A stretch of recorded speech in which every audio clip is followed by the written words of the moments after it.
Cerca de 5 quilômetros ao nordeste de Nazaré, a caminho para Tiberíades, se localiza a aldeia árabe de Caf-Cana, na Baixa Galileia. A distância de Caf-Cana, a capital de Israel, Jerusalém, é de aproximadamente 109 quilômetros. A pequena vila tem menos de 20 mil habitantes, mas recebe anualmente mais de 200 mil visitantes. Por que as pessoas seriam atraídas a este lugar? Venha comigo numa jornada, à busca por respostas, procurando Jesus na Terra Santa.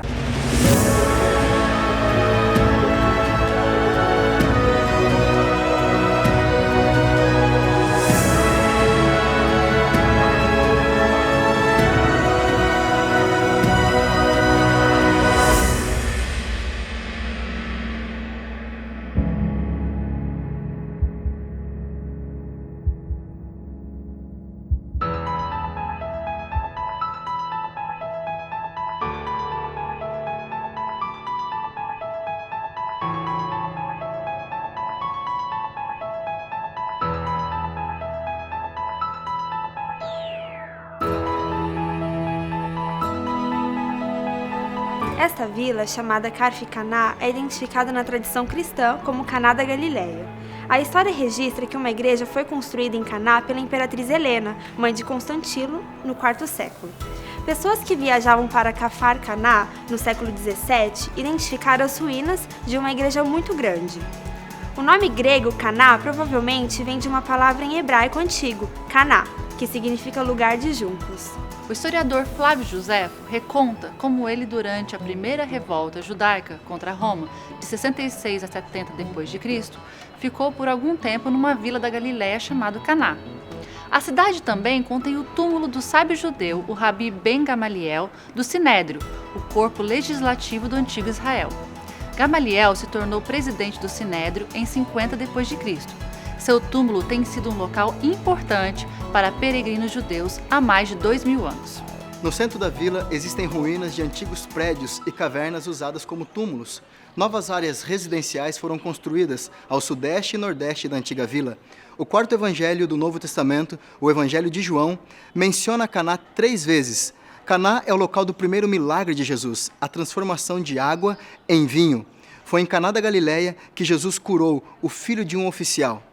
E a Bíblia também cita Caná como local de nascimento de Natanael, um dos discípulos de Jesus. Uma igreja católica foi construída em 1879 no local tradicional do Milagre do Vinho.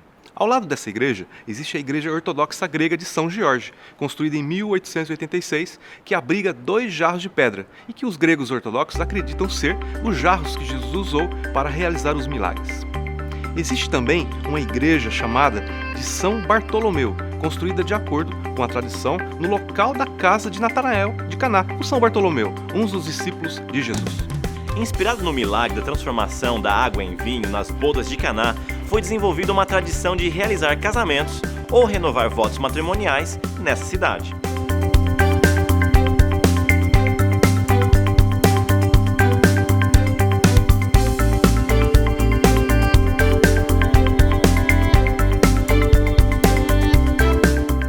Eu amo a história das bodas de Caná. É uma das minhas prediletas. Veja, foi bem aqui em Caná que Jesus realizou o seu primeiro milagre. Foi bem aqui que ele transformou água em vinho. Caná era bem perto de Nazaré. E a Bíblia nos conta que a mãe de Jesus estava na festa. Jesus e seus discípulos haviam sido convidados também. Quando você lê as histórias de Jesus, você logo percebe que ele gostava de estar com pessoas. Ele adorava estar num ambiente social. Então, não é surpresa nenhuma encontrarmos Jesus nesta festa de casamento. Era costume da época que as festas de casamento durassem vários dias, mas nessa ocasião, antes que o banquete terminasse, o vinho acabou. E era esperado que fosse servido vinho em ocasiões festivas como esta. Falta do mesmo significava falta de hospitalidade e de preparo. Então é fácil você perceber a ideia de desastre, pois a família anfitriã estava prestes a passar por uma situação muito embaraçosa. Maria rapidamente veio até Jesus e sussurrou em seus ouvidos: "Eles não têm mais vinho, acabou tudo." E isso não era somente uma colocação era um fato. Maria estava indicando que Jesus deveria fazer alguma coisa a respeito do problema.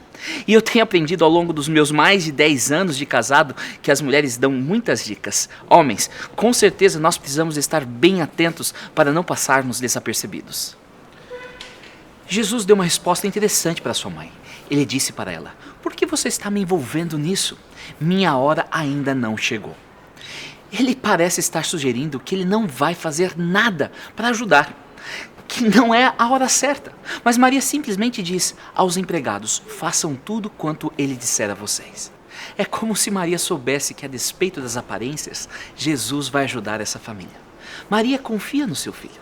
Ela simplesmente sabe que ele vai fazer alguma coisa para salvar os anfitriões de um grande desastre. E de fato ele faz algo inexplicável, um milagre. Jesus vê 6 grandes jarros de pedra ali perto.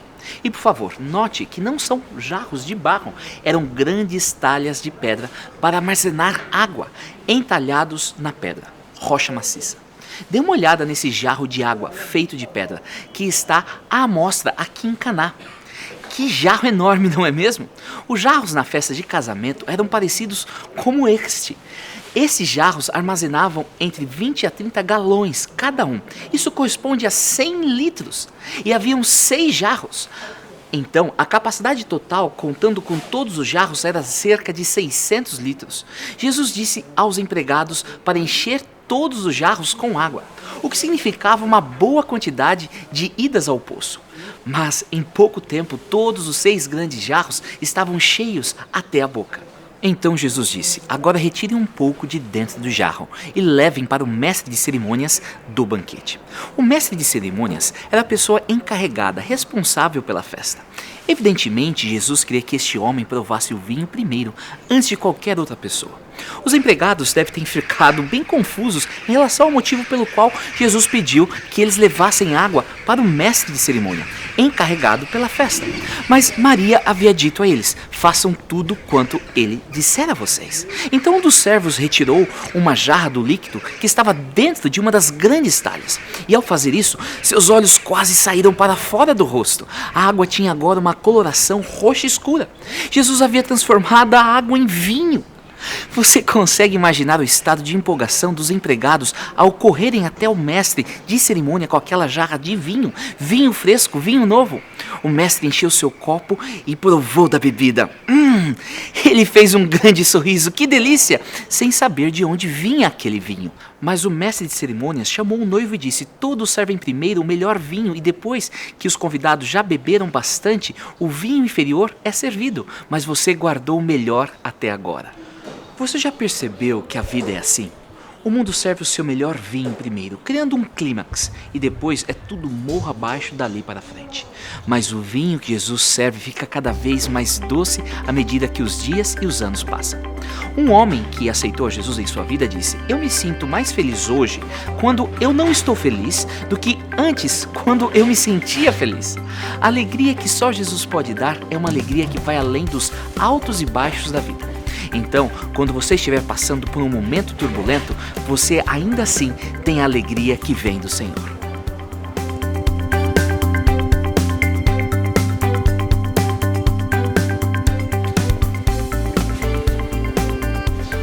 Agora eu preciso dizer algumas palavras sobre o vinho que Jesus transformou nas bodas de Caná. No Novo Testamento, a mesma palavra é usada para ambos, vinho e suco de uva. Nós, porém, usamos 2 termos diferentes hoje. Quando dizemos suco de uva, estamos nos referindo a suco de uva fresco, não fermentado. E quando usamos a palavra vinho, estamos falando sobre o suco de uva fermentado. Mas no Novo Testamento havia apenas uma palavra, a palavra grega oinos. Quer que fosse vinho novo ou velho, o nome simplesmente era oinos. O oinos novo era o suco da uva fresco, ainda não fermentado. O oinos velho era o fermentado, era alcoólico. Com certeza, naquele tempo bíblico, já haviam maneiras de preservar o suco de uva para preveni-lo de fermentar. Mas o que eu quero que você perceba hoje é que quando lemos na Bíblia vinho, o significado dela pode ser tanto suco de uva fresco quanto fermentado. É o contexto que nos indica se o oinos é fermentado ou não. Então a pergunta é a seguinte: o oinos que Jesus fez e transformou foi fermentado ou não? Eu gostaria de sugerir a você que o vinho que Jesus fez nas bodas de Caná foi fresco, suco de uva não fermentado. E por quê? Ouça o que a Bíblia diz a respeito do vinho fermentado em Provérbios 20, verso 1. O vinho é escarnecedor e a bebida forte alvoroçadora, e todo aquele que nele errar nunca será sábio. Então a Bíblia diz que as pessoas que se deixam ser levadas e influenciadas pelo álcool são tolas. A Bíblia diz que os bêbados com frequência zombam e ridicularizam as outras. O álcool não faz somente com que as pessoas se tornem verbalmente agressivas, mas frequentemente ele também leva a brigas e agressão física. Então, com esses conceitos, vamos voltar para a festa de casamento descrita em João 2. Jesus transformou ou até mesmo produziu 600 litros de vinho. Se esse vinho fosse alcoólico, Jesus fez vinho suficiente para que todos naquela festa ficassem bem bêbados. Você acha que é isso que Jesus faria? Ele iniciaria recém-casados em uma vida de abuso do álcool? Claro que não. A Bíblia nos diz que os bêbados não são sábios, são tolos. E por isso que eu concluo que o vinho que Jesus transformou era fresco, sem fermento, o puro suco da uva. Então Jesus operou seu primeiro milagre nas bodas de Caná. E ao fazer esse milagre, ele livrou os anfitriões de uma situação muito embaraçosa. Além disso, ele realizou algumas outras coisas também. Perceba que João 2,11 nos diz: o que Jesus realizou aqui em Caná da Galileia foi o primeiro de seus sinais. Jesus mostrou sua glória ao realizar esse sinal, e seus discípulos creram nele. Você percebeu qual o nome que João dá a esses milagres de Jesus? Ele usa a palavra sinais. Sinais nos indica alguma coisa. Cada um de seus milagres nos diz alguma coisa sobre Jesus. Eu tenho certeza de que você poderia fazer uma lista de várias coisas que os milagres de Jesus dizem a você sobre ele. O que esse milagre diz para mim é que Jesus, genuinamente e de coração, importa-se com as pessoas. E foi por isso que ele ajudou uma família a sair de uma situação muito embaraçosa. Um dos pontos mais importantes e significativos nessa história é que Jesus pode transformar vidas. Pense sobre isso. Se Jesus pode transformar água em vinho, ele com certeza pode transformar a sua vida e a minha vida. E eu sei isso que é uma realidade porque ele transformou a minha vida. Antes de ter aberto a minha vida a Jesus, eu lutava com um temperamento. E aquilo estava acabando com a minha vida. Jesus simplesmente me libertou e Ele ainda está me transformando. Ele tem trabalhado comigo a cada dia e eu creio nisso porque a Bíblia diz: se alguém pertence a Cristo, nova criatura há. As velhas coisas passaram, tudo se fez novo. E você, meu amigo, você gostaria de ser transformado em uma nova criatura? Coloque sua vida nas mãos de Jesus. Pode confiar, Ele vai transformar a sua vida também.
Ponto importante que eu gostaria de chamar a atenção em relação a este primeiro milagre de Jesus em Caná da Galileia é que Jesus se importa com as nossas necessidades diárias. Esse milagre não somente mostrou aos seus discípulos e a todos na lista de convidados que Ele é Deus, mas também mostrou algo além. Ele se importa com as pequenas coisas da nossa vida. Jesus está preocupado com problemas que podem não ser críticos ou até mesmo cruciais em nossas vidas. tudo. Deus jamais se incomoda quando nos achegamos a Ele com os nossos, digamos assim, probleminhas. Eu me sinto muito confiante ao saber que o primeiro milagre de Nosso Senhor Jesus é um milagre que muitos consideram não essencial, porque isso mostra claramente como Deus se importa com as pequeninas coisas e detalhes de nossas vidas. Jesus vê toda vez que um pequeno pardal voa ou pousa num galho. Ele sabe o número de cabelos na sua cabeça. Ele chama as estrelas pelo nome. Ele é um grande Deus, que é grande demais para não se preocupar com as pequenas coisas do seu dia a dia. Jesus não veio simplesmente para dar informação. Ele veio para nos trazer transformação. Ele transforma tudo. Ele tem um jeito de transformar o ordinário em extraordinário. Ele não veio apenas para nos trazer novas ideias. Ele veio para transformar a nós todos em novas criaturas. A água não tinha apenas aparência de vinho. Aquela água foi verdadeiramente transformada em vinho. E não em qualquer vinho, mas sim o melhor vinho de todos. A obra de Jesus é a obra de transformação, de água em vinho, de pecadores em santos, do medo em coragem, da tristeza em alegria, da derrota em vitória, do desespero em esperança e da morte em vida. O terceiro e último aspecto que eu gostaria de destacar nesta história é que Jesus sempre tem algo melhor para nós. Não importa quão bom alguma coisa na sua vida possa estar, Jesus tem algo melhor. Ele tinha um vinho melhor para oferecer. Ele tem algo melhor a oferecer a todos nós.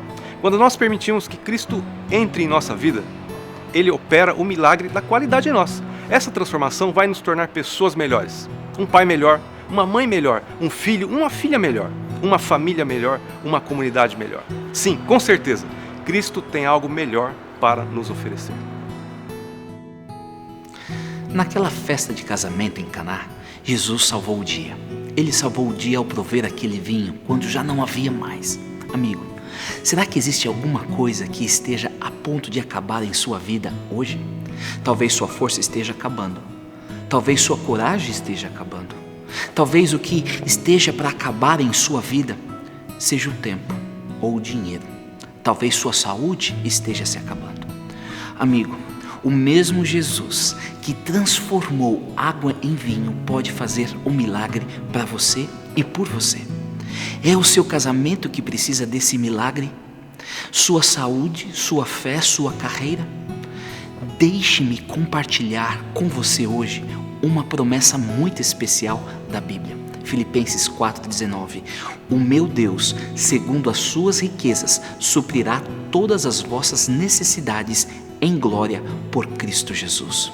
Amigo, quando você coloca Jesus em primeiro lugar em sua vida, Ele vai suprir todas as suas necessidades. Posso compartilhar com você um princípio?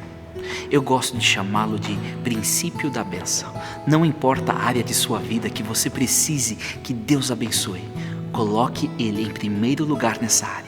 Se você precisa que Deus abençoe a sua família, coloque Ele em primeiro lugar em sua família. Se você precisa que Deus abençoe sua carreira, coloque Deus em primeiro lugar em sua carreira. Se você precisa que Ele abençoe sua vida financeira, coloque Deus em primeiro lugar em suas finanças.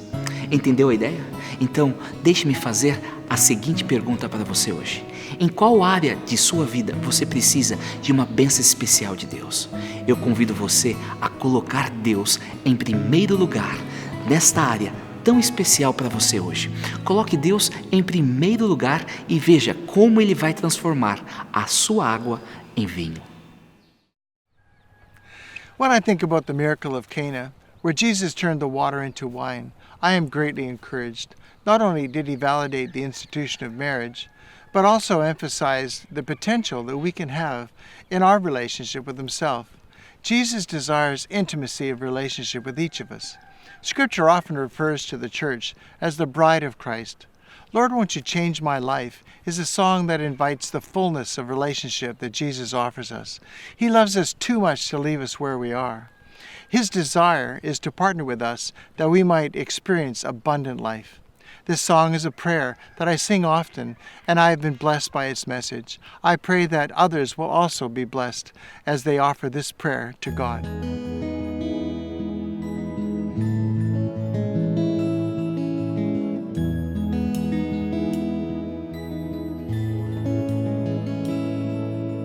Lord, won't you change my life, make it holy?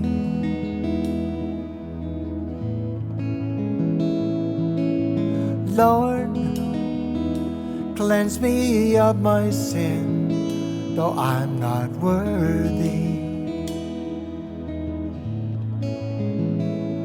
I know that I've come short. My life is full of foolish gain, worldly treasure, praise thy reign. Show me the folly of it all, make my pride grow small, dear Lord. Lord, dear Lord.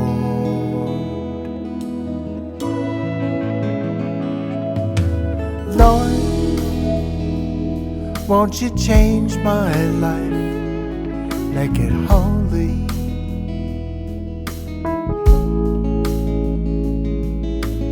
Lord, won't you cleanse my mind, make it warm with your love? How long must it be for you to dwell with us again, to free this world from sin, to ease the burdens and the pain, refresh us with the latter rain? How long, Lord, how long?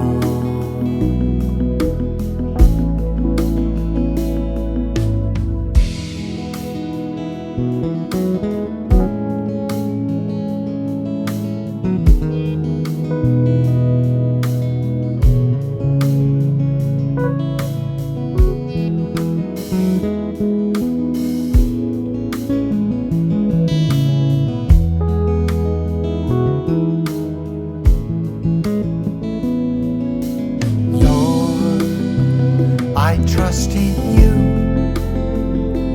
as I dedicate my life to radiate thy light, to help to comfort those around us, that they may soon surround us with your love, Lord, with your love.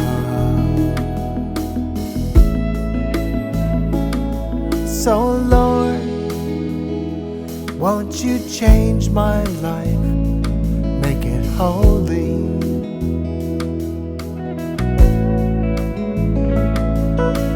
Lord, won't you cleanse my mind, make it warm with your love? How long must it be for you to dwell with us again, to free this world from sin, to ease the burdens and the pain, refresh us with the latter rain? How long, Lord, how long, dear Lord, how long?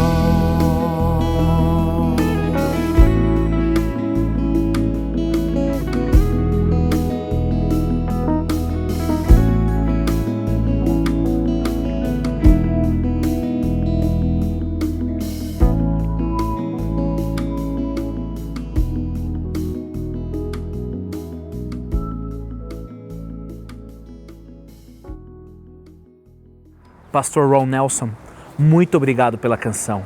Agora, vamos orar.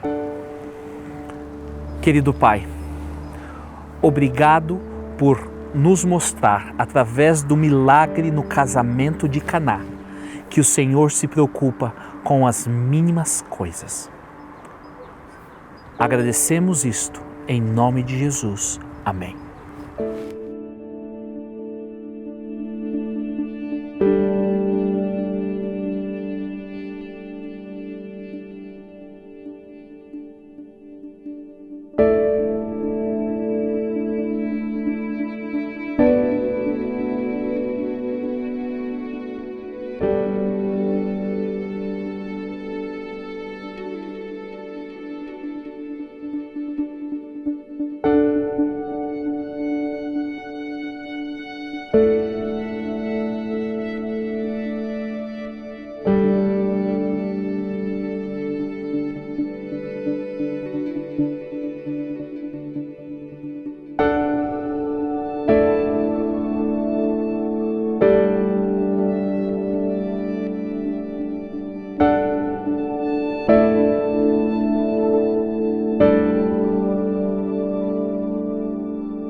Querido amigo, querida amiga, obrigado por nos assistir hoje.